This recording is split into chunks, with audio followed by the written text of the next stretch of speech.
सम्पूर्ण देशभक्त दाजुभाइ तथा दिदीबहिनीहरूमा म संयुक्त राष्ट्रिय जनआन्दोलन मोर्चाको तर्फबाट दण्डवत प्रणामको न्यानो अभिवादन टक्राउन चाहन्छु। साथीहरू, हाम्रा साथीहरूले धेरै कुराहरू राखिसक्नु भएको छ कि मुलुक आज अत्यन्तै गम्भीर सङ्कटबाट गुज्रिरहेको अवस्थालाई नेपाली जनताले निरीह भएर सहिदिनु पर्ने अवस्था आएको छ।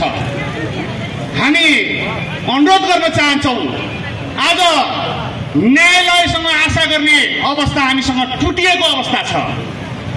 तमाम नेपाली जनताहरू निराशाको भुमरीमा अल्झिरहेको परिस्थिति छ। मुलुक ठिक ढङ्गले दिशा निर्देशित भइरहेको छैन। मुलुक अत्यन्तै कमजोर र अत्यन्तै भयावह परिस्थितिबाट गुज्रिरहेको छ। महँगीले डाँडो नागिरहेको छ। महँगी आज चरम उत्कर्षमा पुगेको छ। महँगीको विषयमा यो सरकारलाई कुनै चिन्ता छैन। आज देशको दण्डहीनता चरम उत्कर्षमा पुगेको छ। आज दिनदहाडै घटना परिघटनाहरू घटिरहेको हुँदा हामीले देख्यौँ एउटा न्यायालयभित्र न्यायमूर्तिहरूले दिनुपर्ने सेवा सुविधा कता कता, तर त्यहीँभित्र हानाहान मारामार यस्तो अवस्थाबाट मुलुक गुज्रिरहेको छ। हामी नेमापत्ति गर्न चाहन्छौँ के न्यायालय दलालहरूको भर्ती केन्द्र हो? म क्वेसन गर्न चाहन्छु, प्रश्न गर्न चाहन्छु। यो सरकार र सरकारको मातहतमा रहेको न्यायालयलाई म प्रश्न गर्न चाहन्छु। साथीहरू, के यदि भर्ती केन्द्र हो भने भनिदिनु पर्यो। नेपाली जनताले दलालहरूको हिसाब किताब राखिरहेको अवस्थामा हामी अनुरोध गर्न चाहन्छौँ, मुलुक आन्दोलित हुन जरुरी छ। आज हामीलाई धर्मनिरपेक्षता, गणतन्त्र, संहिता जस्तो विषहरू सेवन गराएर मुलुकलाई ध्वस्त रूपमा विखण्डन गर्नेहरू फेरि नयाँ ढङ्गबाट आज जनगणनाको नाममा नेपाली जनतालाई फेरि एकपटक पुनः विखण्डित गर्ने षड्यन्त्रको पर्दाफास भएको छ। खबरदार, हामी यहीबाट होसियार गर्न चाहन्छौँ। नेपाली जनतालाई आग्रह गर्न चाहन्छौँ कि तपाईँ अहिले जुन धर्म र संस्कृति परम्परामा हुनुहुन्छ, आफ्नो परम्परा, आफ्नो संस्कृति, आफू भएको धर्मलाई तपाईँले यो जनगणनामा आफ्नो पर्सेन्टेजलाई कम नहुने गरेर सबै नेपाली जनतालाई त्यो कोलममा आफ्नो सनातन धर्मको नाम भर्न अनुरोध गर्दछु। र हाम्रो आन्दोलन हामीले तय गरिसकेका छौँ। साथीहरू, अब निराश हुनुपर्ने छैन। मात्रै देशभरिका नेपाली जनताहरू एकचोटि उभिन जरुरी छ, एकचोटि साहस गर्न जरुरी छ, एकचोटि हिम्मत गर्न जरुरी छ। यो साहसिक लडाइँमा म सम्पूर्ण देशभक्त दाजुभाइ तथा दिदीबहिनीहरूमा हार्दिक आग्रह गर्दै आज विशेष गरी संयुक्त राष्ट्रिय जनआन्दोलन मोर्चाको केन्द्रीय महिला विभागले जुन शक्ति प्रदर्शन गरेको छ कि यो मुलुक अब जति बेला सङ्कटग्रस्त हुन्छ त्यति बेला हाम्रा दिदीबहिनीहरू, हाम्रा आमाहरू हातमा खुर्पी बोकेर युद्धको मैदानमा आएर आफ्नो भूमिको रक्षा गर्नुपर्ने अवस्था आएको छ। म त्यसैले पनि हाम्रो महिला विभागलाई विशेष धन्यवाद दिँदै आगामी कार्यक्रम अगाडि जाने कुरा अघि हाम्रो महामन्त्रीजीले राखिसक्नु भएको छ। हाम्रो निर्धारित कार्यक्रमहरू विशेष गरी 26 गते हामीले प्रधानमन्त्री कार्यालयमा ज्ञापन पत्र बुझाउँदै हाम्रा आन्दोलनका कार्यक्रमहरू शङ्खघोष गर्नेछौँ र सम्पूर्ण नेपाली जनतालाई एकत्रित हुन हामी हार्दिक आग्रह गर्दैछौँ भन्दै म यहाँबाट बिदा हुन चाहन्छु। धन्यवाद। लगाएर कालो पट्टी बाँधेर अदालत बन्द गर्ने जस्ता त्यो घटिया काम गर्ने मान्छेको विरोधमा यही सडकबाट हामी आन्दोलन गर्ने घोषणा गर्दछौँ। अध्यक्ष सदस्यता भएर यिनीहरूले आज सर्वोच्च अदालत जस्तो न्यायालयमा संविधानको बरखिलाफ, वर्तमान संविधानको विरुद्धमा यिनीहरू नै लागेका छन्।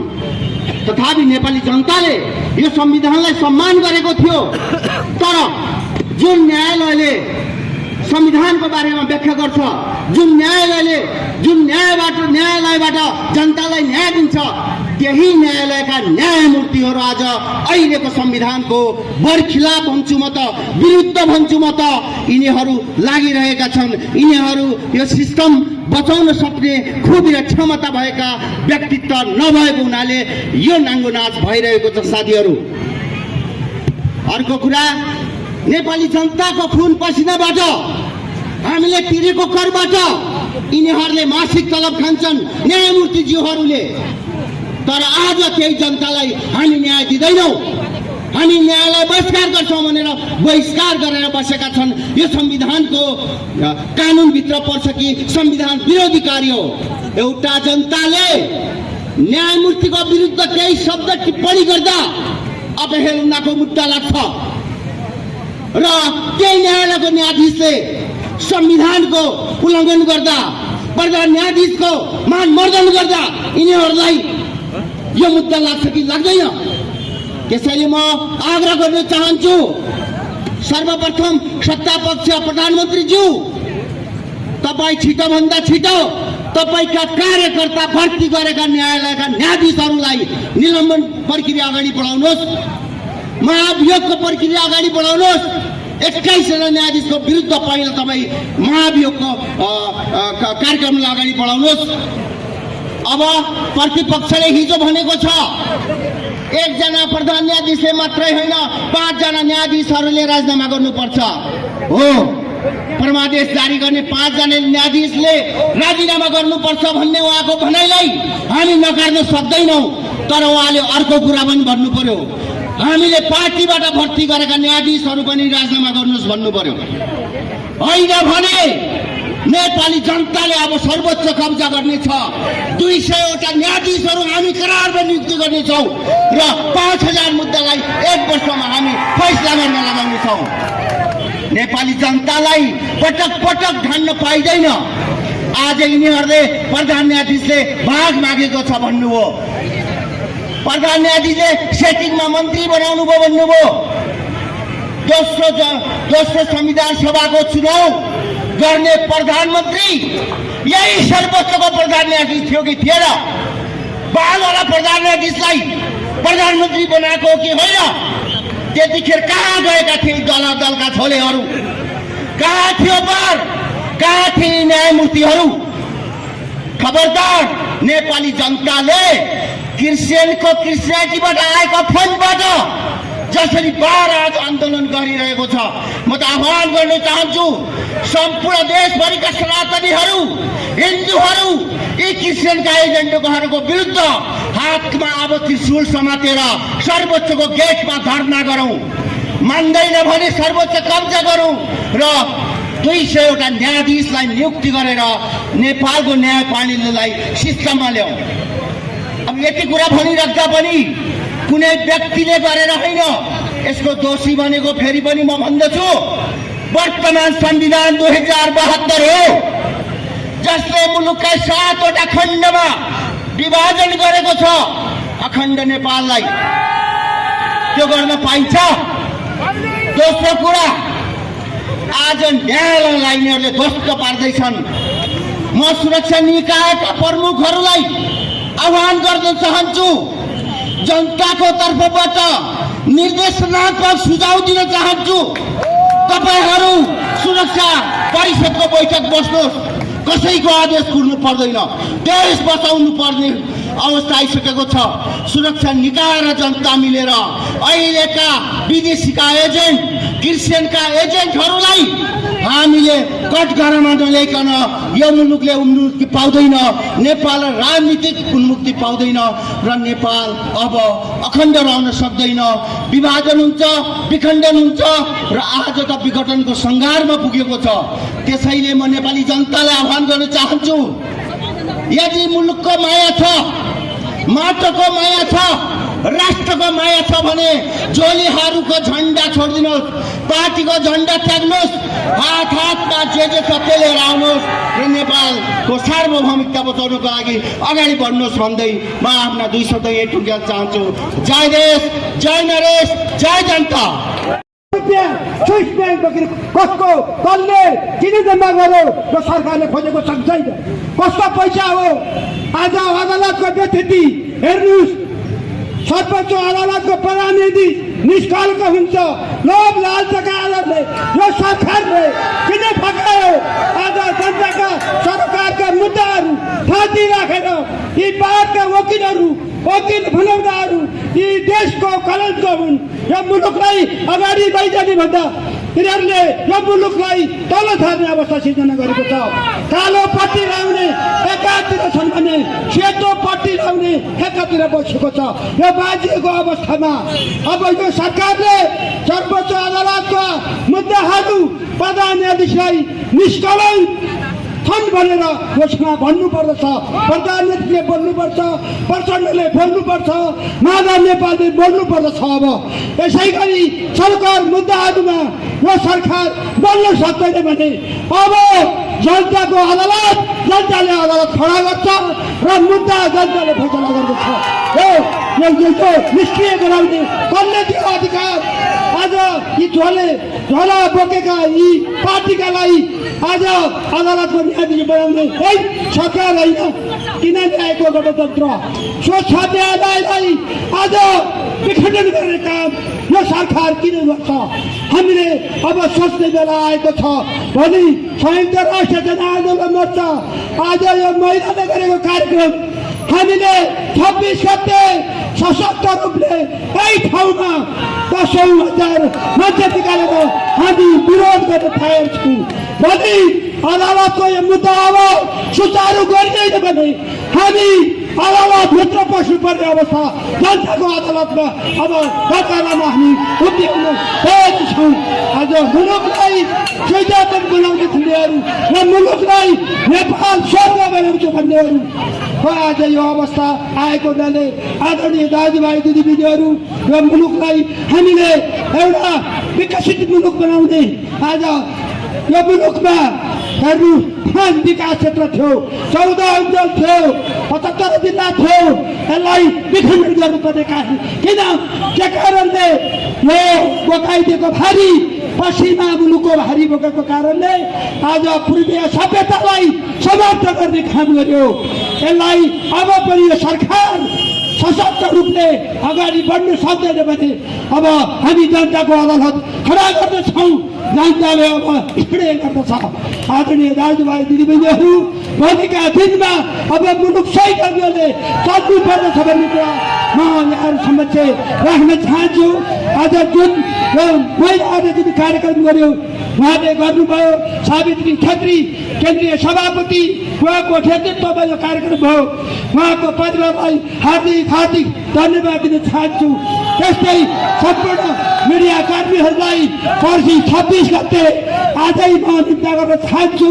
26 गते यही ठाउँमा सशक्त रूपले तपाईँहरू राष्ट्रका आधा आकाश राखिएका मिडिया कर्मीहरू, चौथो अङ्ग तपाईँहरूले यो समाचार सप्रेषण गर्नु पर्दछ भन्ने कुरा म यहाँहरूप्रति आभार प्रकट गर्न पनि चाहन्छु। राष्ट्र एउटा देश हो, सबैभन्दा छातीमा हात राखेर भनौँ, हिजो हामी कहाँ थियौँ, आज हामी कहाँ छौँ, भोलि हामी कहाँ जाँदैछौँ। हामीले अब फैसला गर्ने दिन आयो। हामी कसैको झोला बोक्ने होइन, कसैको एक गिलास रक्सीको बारमा अब हिँड्ने होइन, एक प्लेट मासुको बारमा हिँड्ने होइन। सही निर्णय अब संयुक्त जनआन्दोलन मोर्चा तपाईँहरूको घरमा बस्तीमा कफन ओढेर तपाईँहरूको घरमा आउन तयार छ। त्यसैले यो आज यो कार्यक्रम जुन महिलाहरूले गर्नुभयो र हामीले केन्द्रीय नेताहरूले बोल्नुपर्ने अवस्था आएको हुनाले सर्वोच्च अदालतका म बारका वकिलहरूलाई भन्छु, तुरन्त तपाईँहरूले बारको जुन आन्दोलन तुरन्त तपाईँ बन्द गरेर अदालत सुचारू गर्न म अनुरोध गर्न चाहन्छु। होइन, यसै गरी नै तपाईँहरू प्रधानमन्त्रीको राजीनामा माग्ने अवस्था सिर्जना गर्नुहुन्छ भने तपाईँहरूले वकिल पेसा छोडेर तपाईँहरू सडकमा आएर आफ्नो धारणा राखेर आउन पनि म अनुरोध गर्न चाहन्छु। मुलुक त्यसै चल्दैन, ख्याल ठट्टैमा हिँड्दैमा अब आज मुलुकलाई विस्थापित गरेर फाइदैन। त्यो कहिले त्यो अधिकार हामी पूर्वीय सभ्यता मान्ने नेपालीहरू, हामी धर्म संस्कृति रीतिरिवाजलाई मान्ने नेपालीहरू, यसैले गर्दा आदरणीय दाजुभाइ दिदीबहिनीहरूलाई हार्दिक अनुरोध गर्दै पछि 26 गते 11:30 बजे सम्पूर्ण दाजुभाइ दिदीबहिनीहरूलाई मिडिया कर्मीहरूलाई जुनै निम्तो चाहन्छु। मोर्चाका केन्द्रीय अध्यक्षज्यू श्री तारानाथ भुजेलज्यू, राष्ट्रिय अध्यक्षज्यूहरू, महासचिवज्यूहरू, उपाध्यक्षज्यूहरू लगायत विभिन्न तह र तबकाबाट यहाँसम्म पाल्नुहुने मेरा आदरणीय दाजुभाइ दिदीबहिनीहरू, पत्रकार साथीहरू, सुरक्षा निकायमा खटिनुभएका दाजुभाइ दिदीबहिनीहरू र विभिन्न ठाउँबाट आफ्नो अमूल्य समय दिएर यहाँसम्म उपस्थित हुनुभएका सम्पूर्ण मेरा दाजुभाइ दिदीबहिनीहरूमा सनातन संस्कृति समाज एवं जनआन्दोलन मोर्चाको तर्फबाट र म सावित्रा छेत्रीको तर्फबाट यहाँहरूलाई जय राष्ट्रबाट गर्न चाहन्छु। यहाँलाई जय राष्ट्रवाद। कार्यक्रमको अन्तिम चरणमा छौँ हामी। यहाँहरूले सम्पूर्ण कुराहरू हाम्रो अग्रजज्यूहरूबाट सुनिसक्नु भएको छ। मैले व्यक्तिगत धारणा राख्नुपर्ने आवश्यक देख्दिनँ। मैले भन्नै पर्दाखेरि न्यायालयको विषयमा साँच्चै हामी नेपालीहरू कति दुखी छौँ, हामी साँच्चै अभागिनी भन्न चाहन्छु म। विश्वको नजरमा हामीलाई हेर्दाखेरि हामी जल धनको हामी मालिक छौँ, तर हामी नेपालीहरूले हाम्रो व्यक्तिगत पारिवारिक समस्या हेर्दाखेरि घाँस बाँसको अभावले आज हामी दिनमा हजारौं मेरा दाजुभाइ दिदीबहिनीहरू विदेशिएको अवस्था छ। यति मात्र नभएर देशमा कानुन नभएर, अनुशासन नभएर, नैतिकता नभएर जुन घरमा अभिभावक हुँदैन त्यो घर लथालिङ्ग भत्ताभुङ्ग भएको हुन्छ भन्ने प्रमाण यहाँहरूले देखिसक्नु भएको छ। तसर्थ म यहाँहरूलाई विनम्र अनुरोध गर्न चाहन्छु, विभिन्न निकायमा भएका दाजुभाइ दिदीबहिनीहरूमा, चाहे सुरक्षा निकायमा भएका दाजुभाइहरू होस्, चाहे पत्रकार या अन्य सङ्घ संस्थामा भएका दाजुभाइ दिदीबहिनीहरूमा, अबको दिन तपाईँ हाम्रो काँधमा देश कहाँ लाने, कुन दिशातिर मोड्ने भन्ने समय आएको प्रश्न भइसकेको छ। अब पनि आउँदो चुनावमा यस्तै गरेर मासु र रक्सीमा मात्र बिग्रियो भने न्यायालय मात्रै होइन, देश पनि बिक्री भइसकेको अवस्थामा यहाँहरूले बिहान उठ्दाखेरि महसुस गरेको पाउनुहुनेछ। बिहान उठ्दाखेरि हाम्रो हातमा अर्कै नागरिकता थमाउने अवस्था आइसकेको हुनेछ। तसर्थ न्यायालयका मूर्तिहरूलाई म भन्न चाहन्छु, मानिसहरूले न्याय नपाए अदालत जान्छन्, त्यहाँ पक्कै पनि मैले न्याय पाउँछु भनेर। तर अहिले यहाँहरूले प्रश्न देख्नु भएको छ, न्यायालयमा सबै बिक्री भएको अवस्था छ। एउटा महिला बिहा गरेर जान्छन्, स्वागत नमनाउँदै मृत्यु वरण गरेर उसको माइती ल्याएर मेरो छोरीको कि लासले कि सासले भनेर दबावमूलक आन्दोलन गरेको देखेका छौँ।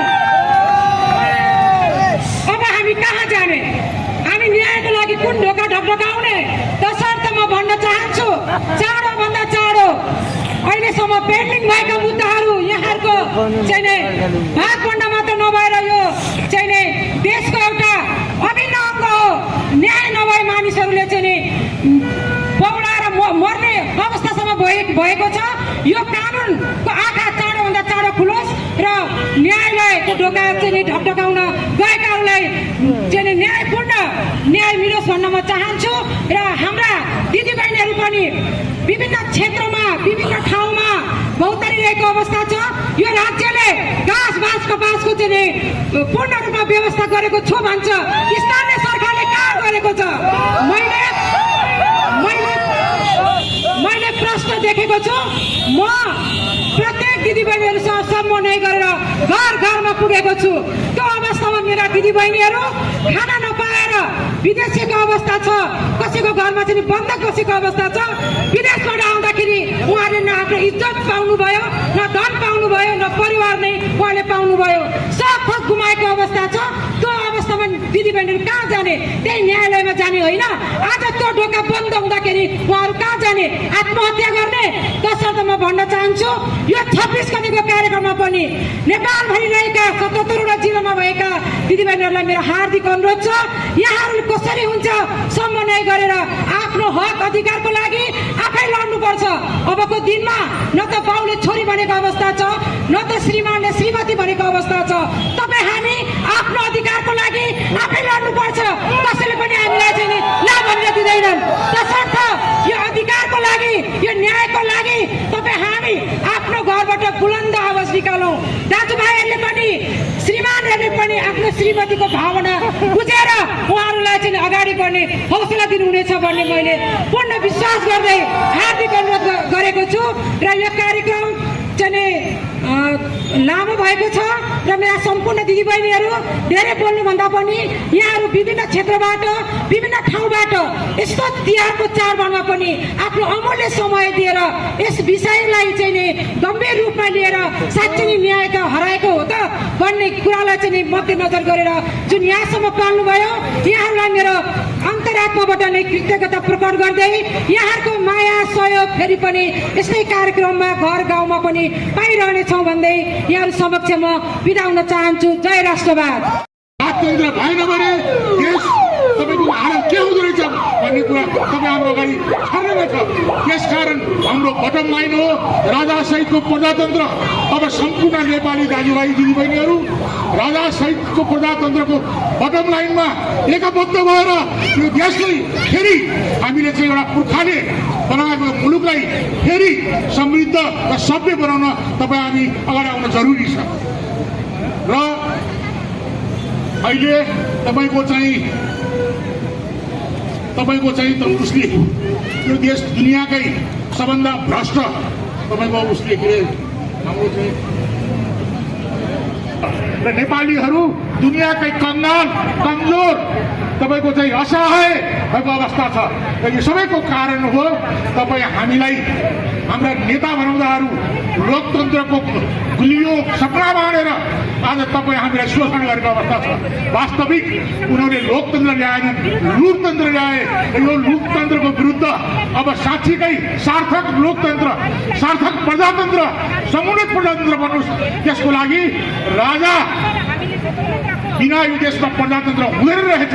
प्रजातन्त्रको लागि राजा पनि आवश्यक हुने रहेछ हुनाले हामीले राजासहितको प्रजातन्त्रको बटम लाइन लिएर आन्दोलन सुरु गरेका छौँ।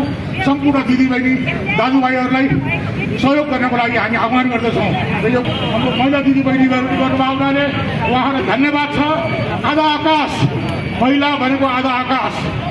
महिला बिना तपाईँको यो आन्दोलन पूर्ण हुँदैन। र महिला साथीहरू जसरी उत्साहित गरेर आउनुभएको छ, सम्पूर्ण दिदीबहिनीहरूले राष्ट्रिय समस्याको लागि एक ठाउँमा आएर साथ दिएर एकबद्ध भएर सबले आइदिनको लागि आह्वान गर्दै म आफ्नो भनाइ धन्यवाद।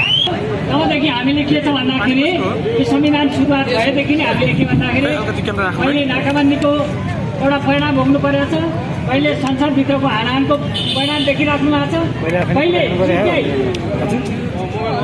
आज न्यायालयभित्र यही एउटा चाहिँ व्यथिति उत्पन्न भइरहेछ। कसले भन्दा यो नेपालको संविधान जुन भन्ने छ यसैको फेरिमा भएर यो सम्पूर्ण घटनाहरूको चाहिँ के छ भन्दा सिर्जना भइरहेछ। आज यो संविधान जुन मैले लिएर आएको संविधान, यो संविधान भनेको एउटा दुईचोटि एउटा चाहिँ के छ भन्दा प्रतिनिधि जुन एउटा चाहिँ संवैधानिक सभाबाट चाहिँ के भने दुईचोटि निर्वाचित भएर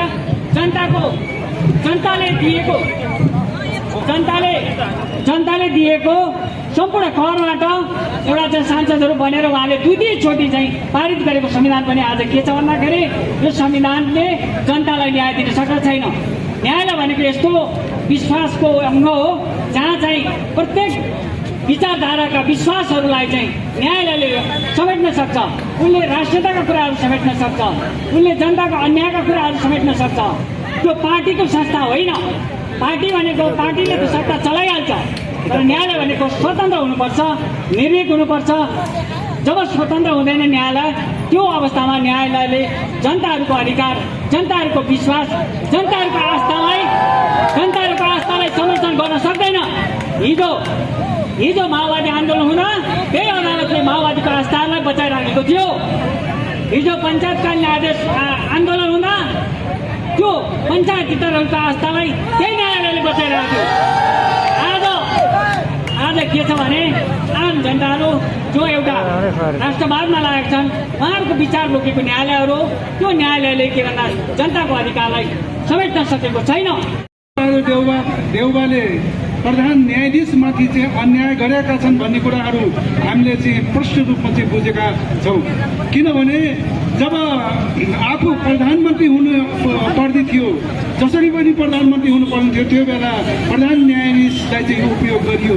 त्यो आफ्नो उपाय नभएर युरोपियन युनियन, CIA तथा पश्चिमाहरूको सहयोग लिएर प्रधानमन्त्री बन्न गए।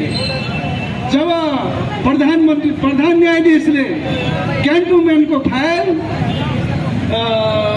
रोल यहाँ चाहिँ भयो र आफ्ना भिजिलान्टे न्यायाधीश र भिजिलान्टे बारका वकिलहरूलाई चाहिँ त्यहाँ प्रयोग गरे। यो बहुतै खतरनाक खेल छ। यो सामान्य खेल हामीले चाहिँ नबुझौँ। यो खेल बहुतै खतरनाक खेल हो। एउटा सर्वोच्च अदालतमाथि राजनीतिकरण गर्नु, सर्वोच्च अदालतमा विभाजन ल्याइदिनु, सर्वोच्च अदालतलाई चाहिँ पार्टीको रूप दिनु भन्ने कुरा यो बहुत भयङ्कर खेल हामीले बुझ्दछौँ।